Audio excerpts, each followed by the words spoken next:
Good morning.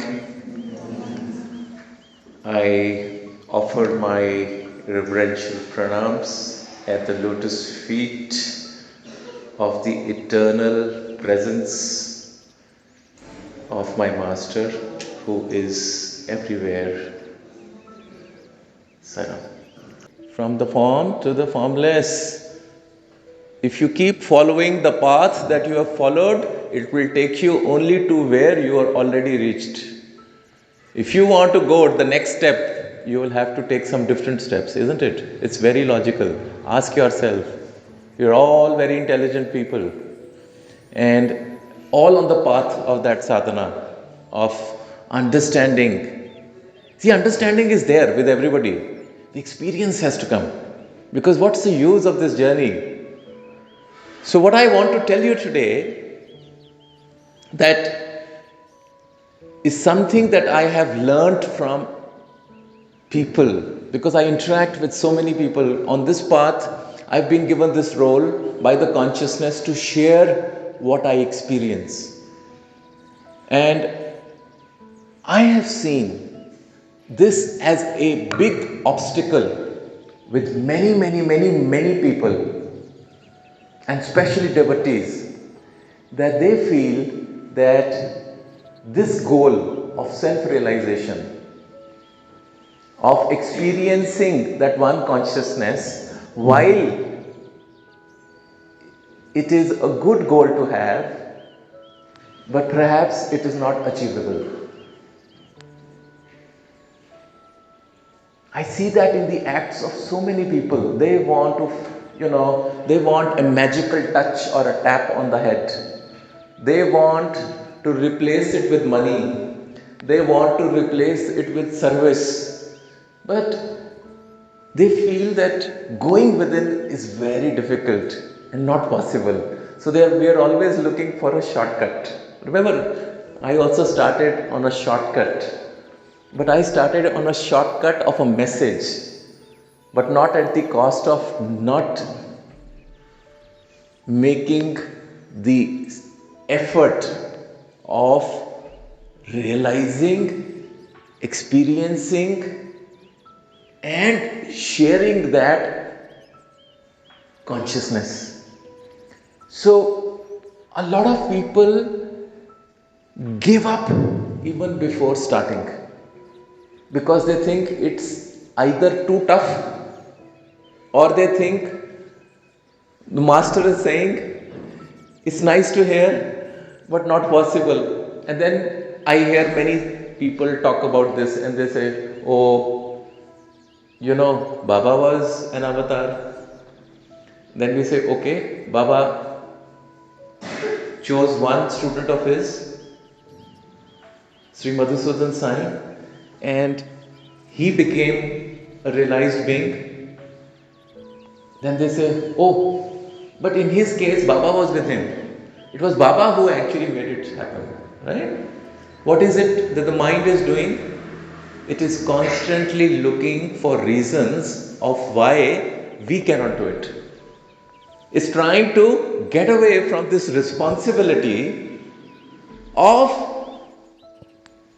doing the hard work of experiencing this God or this divine consciousness within us. Yes, it's a very big trap. And I've heard this question so many times from so many people from across all continents. I now deal with people from every continent.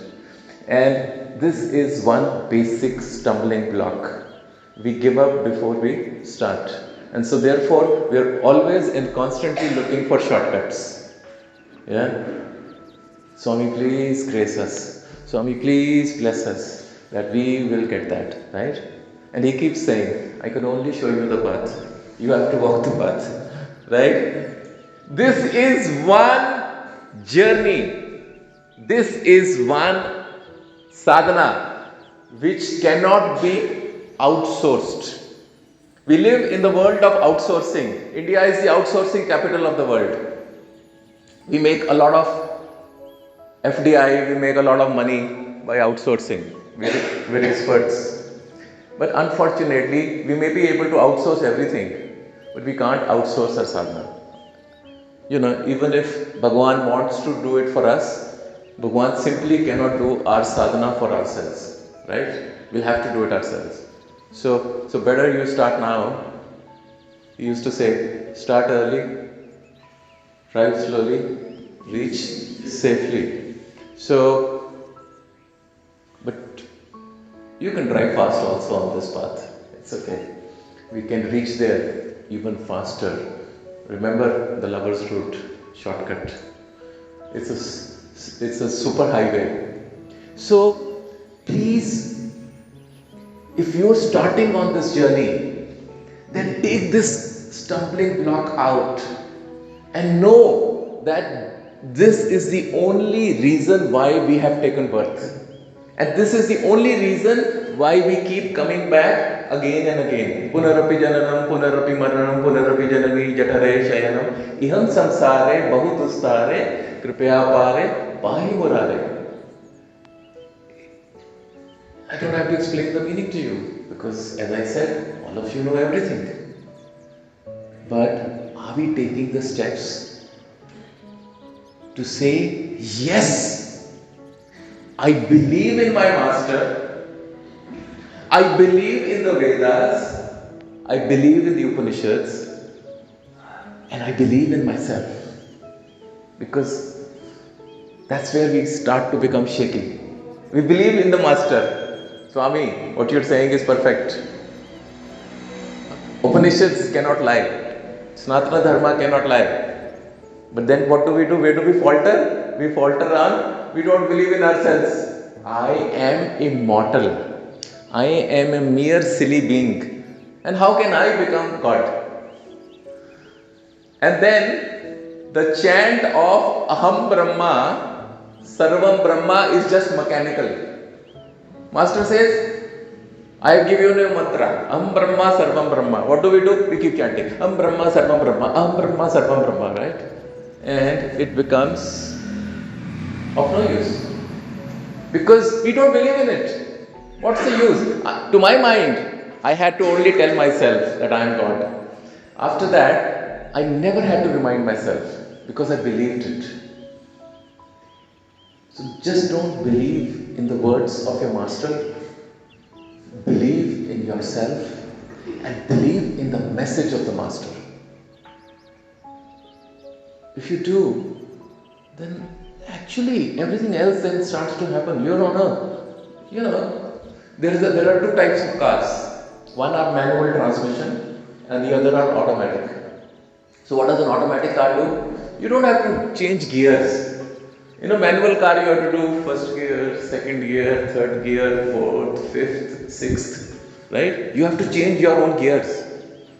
But when you are in a car which is an automatic transmission, then the gears get changed by themselves.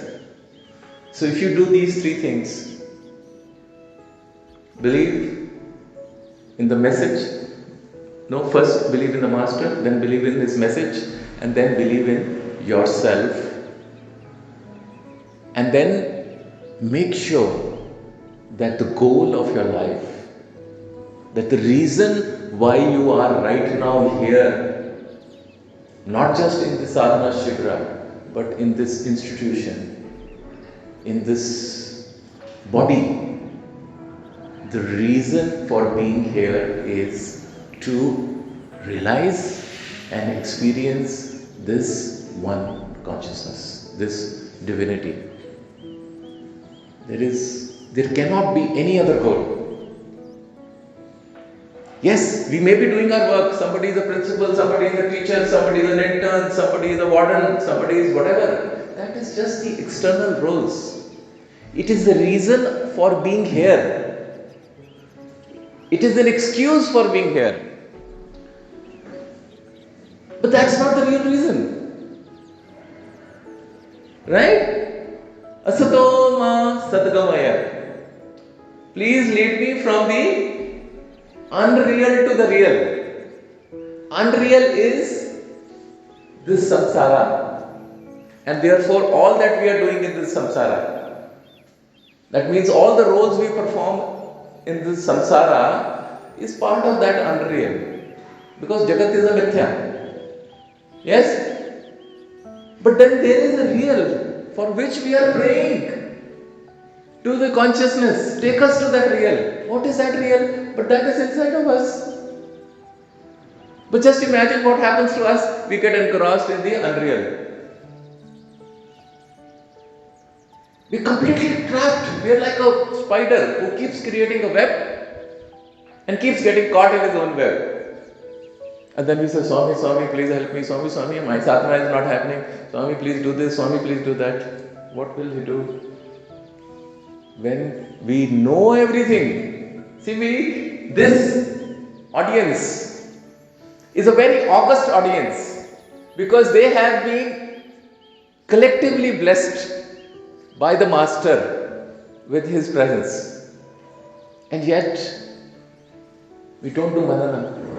We don't realize what we have got, where we are.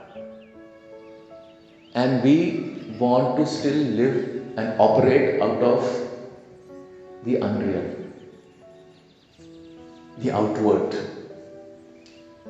And we have justifications for everything. See, we are masters. Our mind is so clever. It will justify everything. Yes? Anything it gives, it will justify it. And they say, but that's why I did. This is what I am here for. I am doing seva. First learn to serve yourself. As I said, first love yourself. First serve yourself. Because if that is the reason for your existence, what is the reason of our existence? Atmano mokshartam jagatitaya. Right? Either don't believe in all this. Either say, all this is nonsense. I don't believe in it. Then at least the story is very simple.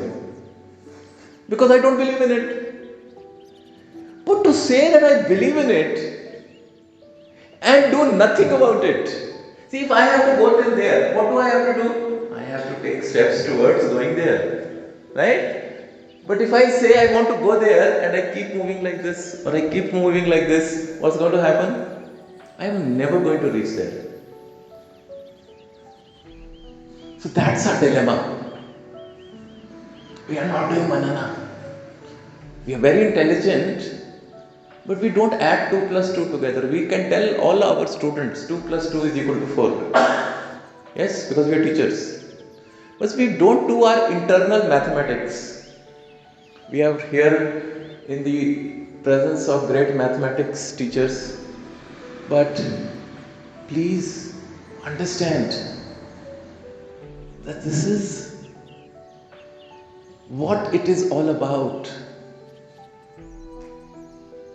This is our journey. This is something that we must do for ourselves, not for anybody else. We don't have to do it for Baba. We don't have to do it for Guru. We don't have to do it for Upanishads. We have to do it for ourselves.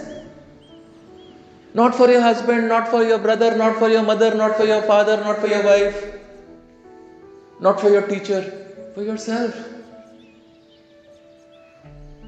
And if this goes in, then that Nirantar Sadhana will happen. I am just trying to convince you, to motivate you, to inspire you, to urge you that this is the loftiest of all the goals. That this is the reason for our very existence. And if we do everything else, if we become greatest of the teachers and administrators and students, well, we'll get our photo in some magazine or a newspaper. We will get recognition, we'll maybe get a Nobel Peace Prize or a Nobel Prize in some subject. But you would still go back empty-handed from this world. Right? We can't carry those prizes with us. But this one experience of who you truly are, once you achieve it, once you realize it, nobody can take it away from you. And that is when you can say, bye bye, tata, I'm ready. Yes?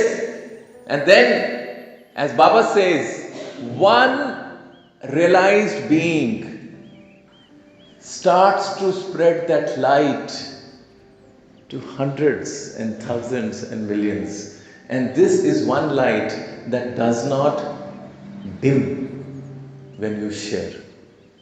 It's that seed which grows into a tree, and the tree grows into a forest and gives shades to thousands. Yes? So I've given you one more visualization to do.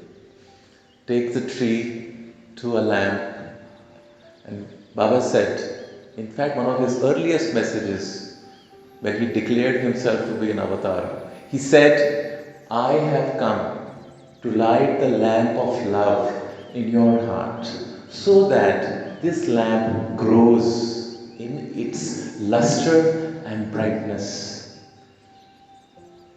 and that this light should spread to all the beings around you.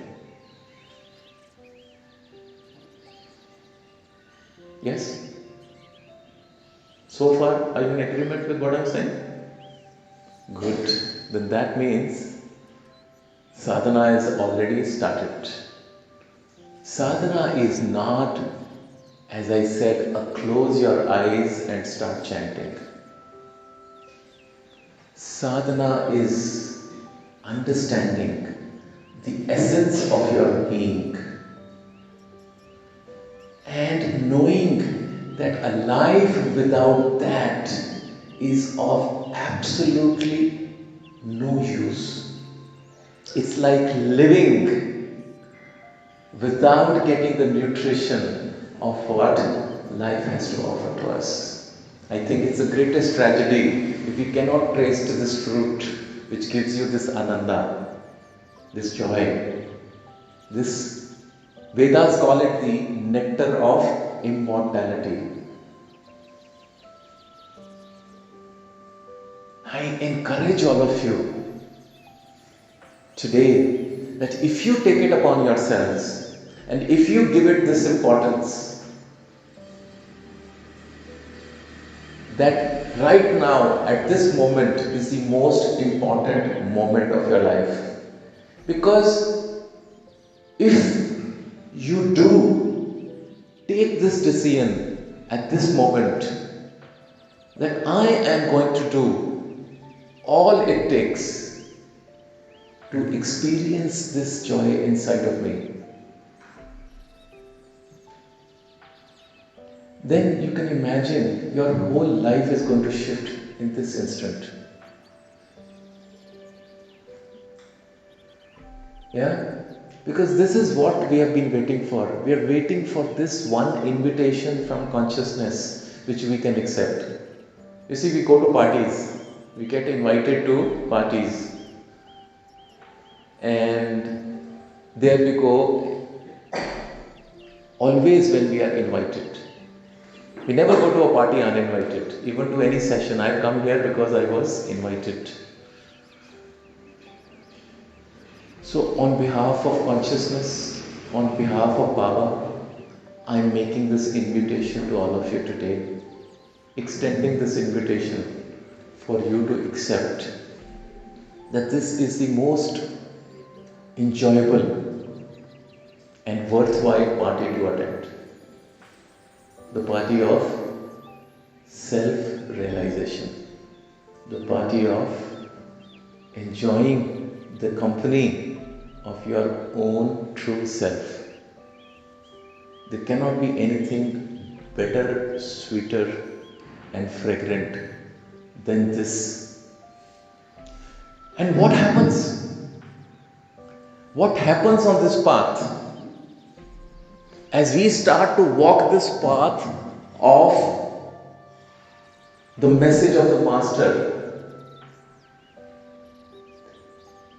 the first thing that starts to happen to you is detachment. You don't have to force detachment on yourself. See, any sadhana where we are doing something forcefully, It's not sadhana at all. Sadhana is like a lotus flower blooming. And you know what is the beauty of a lotus flower? Everything is in water, but it is detached. Yes, but more importantly, the lotus flower, it blooms petal by petal. It doesn't open straight away, right? It goes one here, one there, one here, one there, and slowly it starts to bloom, right? So, detachment is a gradual process. It does not happen overnight, it does not happen in an instant, but it starts to happen when you withdraw. You don't have to withdraw. Withdraw again is like somebody forcing something on you. Hey, please withdraw. Withdraw your senses. Go in. Become like a tortoise. Won't happen. Won't happen. Because you're trying to do something where your heart is not involved. I'm not asking you to do any of it. I'm saying take the lover's route. Go for this oneness, go for this experience, because if there is joy, then you'd love to do something, right? When we are invited for this, whenever Swami visits a campus, we have this party or we have this lunch and we get this special meal. Everybody goes there, tasty food, right? Nobody has to force. Right? We all go. So if there is joy in our heart, if there is something that we love to do, then everything happens by itself. Right? You can pick up the right nice sari to wear, you can wear the white dress to wear. You will go excitedly, fully dressed to experience that, because we are looking forward to something.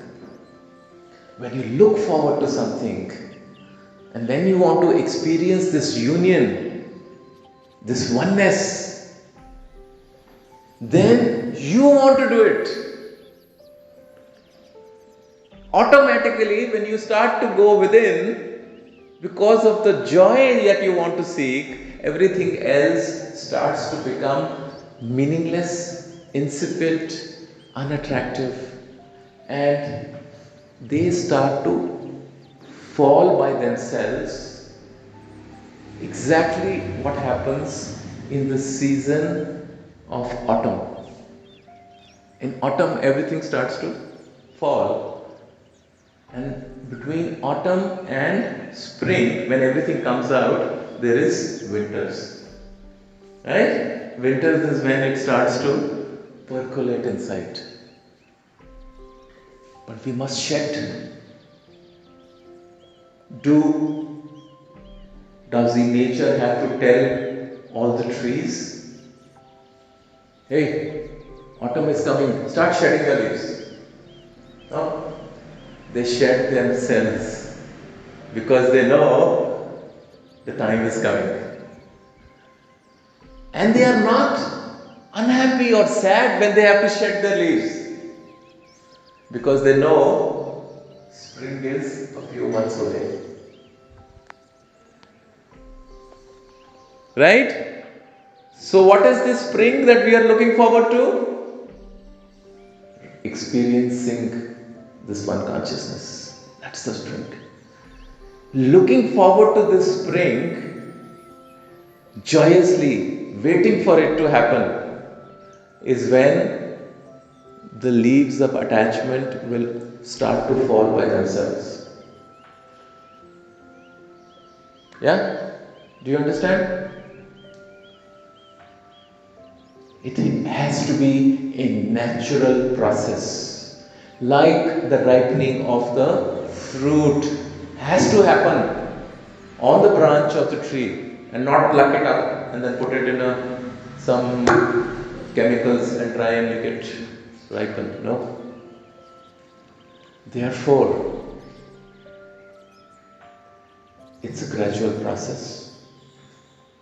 But it starts the day we tell ourselves We accept the invitation of the consciousness and we say, this is the day, this is the moment. And from this moment onwards, this sadhana is going to become relentless. It's going to be eternal. It's going to be a part of my being. We cannot have periods and timelines of saying 1 hour of sadhana morning, 1 hour of sadhana in the evening. It cannot happen. It's not a part-time job. It's a full-time obsession. Like I had this obsession. My God has said, I and you are one, therefore I'm going to experience it. What's the use of knowing that you have a chocolate and you never get to open the chocolate and eat it? It's a tragedy, no? You're tempted. So that's the chocolate. I am giving this chocolate to you, all of you today. You want to taste this chocolate? It's in your hands. Decide and eat. And when detachment comes, it comes naturally because you are no longer interested in anything else. This is what you are seeking. Morning, evening, like the gentleman said, it becomes your mantra. It is not a mantra to be spoken on the outside. It's a mantra that your soul is speaking. It wants it. It yearns for it.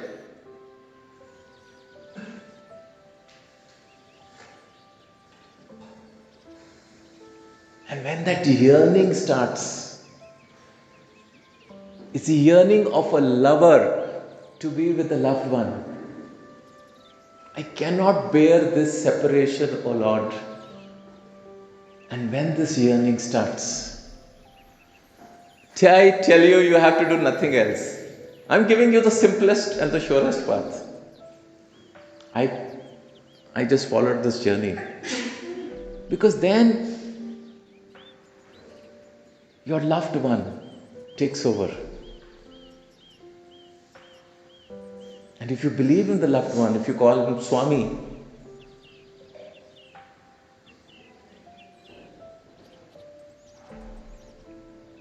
then you know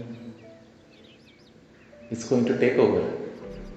But first we'll create that yearning in you. Because we will talk about practices of sadhana. But what's the use of these practices? They're never going to take you there because we are not fully involved in it. It's like that same Brahma, Sarvam Brahma, Brahma, Sarvam Brahma. We start to become ritualistic. Because somewhere inside of us, the journey, who has to take this journey, is not involved in it, doesn't believe in it, is not looking forward to it. When we go home, when you guys have vacations and you go home, or you want to go for a holiday or a vacation, why are you so happy? Why are you so excited when you take that journey? If you are not excited, you will not go. There has to be some excitement for the journey. Sadhana without excitement, without this deep yearning and desire to get this union.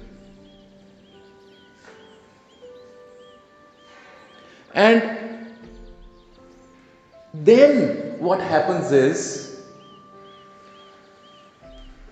when this vairagya comes, it has to come naturally. No practice can bring vairagya. Then viveka automatically starts coming. I'll give you a small example of viveka. If right now, this moment is the most important event in your life, then you will be fully involved, engrossed, and not feeling sleepy. You will not run away to take a phone call. You will not, try and see there is something, more important over here.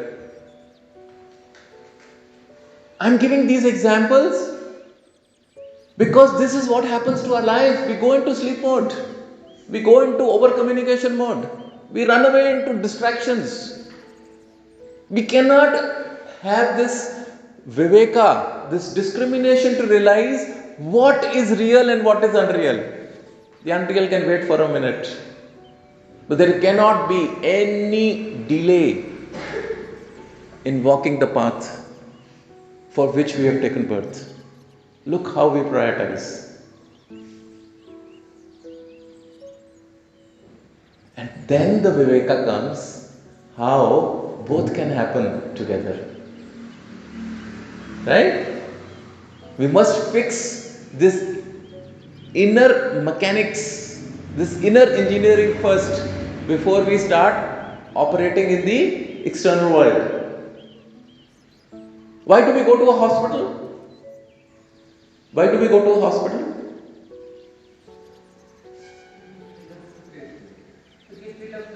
To get rid of some ailment. You have a problem, where do you go? You go to a hospital. You take medicines, you take treatment, right? And then, do you continue to remain in the hospital? No. We leave the hospital. Right? Nobody likes to remain in the hospital.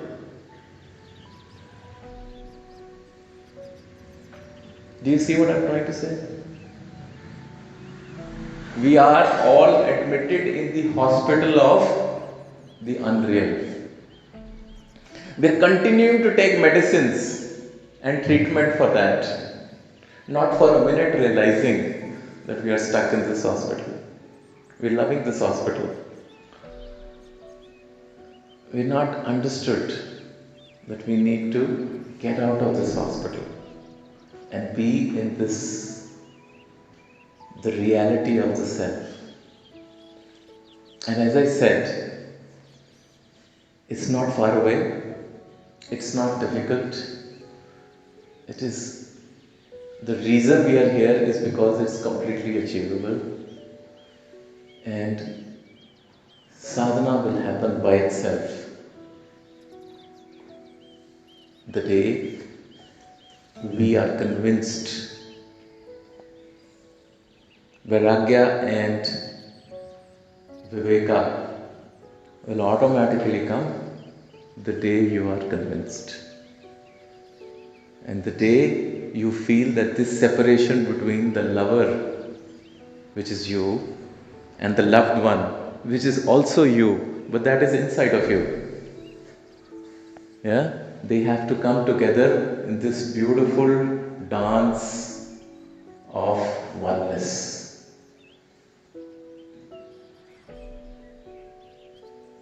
And there are no buts, ifs. As long as, remember, you have an if and a but.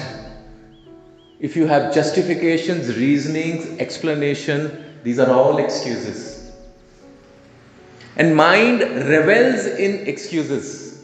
This is the core speciality of the mind. Mind will say, oh, but this call was very important, I have to take it. This is how we are conditioned. These are the habits that we have.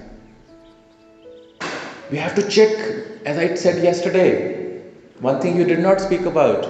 I said, you have to bring all this under the microscope. Trikaran Shuddhi. It starts with your thoughts. If you continue to think the way you have been thinking, you will continue to do what you are doing. So if you want to change your ship, if you want to change your journey, then it has to start with your thoughts. So please, this is what sadhana is about. Manana. I have used the Vedantic way of teaching and learning very effectively in my life. It's actually very simple. It says Shravana, Manana, and nididhyasana for anything that you want to learn in life, be it a language, be it a subject, and be it experiencing yourself. There are only 3 steps to follow. Shravana is what you're doing. I can see it is Shravana because you are listening to me. You are not just hearing me. Because I can see the involvement and how you recapped what happened yesterday. It is Shravana. But this Shravana will completely get diluted in 2 days if you do not do Manana. Every aspect of what has been discussed in these 2 days has to keep regurgitating inside of you. It has to go on, like the blood flows inside of you. You don't know, but the blood is flowing. Every cell, there are trillions of cells in our body. Each is getting the blood. And this blood is circulating inside of us constantly. Yes? So, all the cells in our human body are doing manana. They keep thinking about this blood and the blood keeps coming. Right? That is how our manana should be. For no moment this manana should go away from us. All external works happen. From within, who knows inside what's going on, right? Nobody knows. There's no MRI, no X-ray, which can find out what's going inside of you. So nobody will know. Don't worry, it's a secret. You don't have to share this and reveal this secret. I'm giving you the secret mantra. Constant manana. That I am that divine being. It doesn't have to be spoken. You don't have to chant like a parrot. You have to feel it. Bhava. Thought plus emotion is bhava. And that is like an arrow which will hit the target.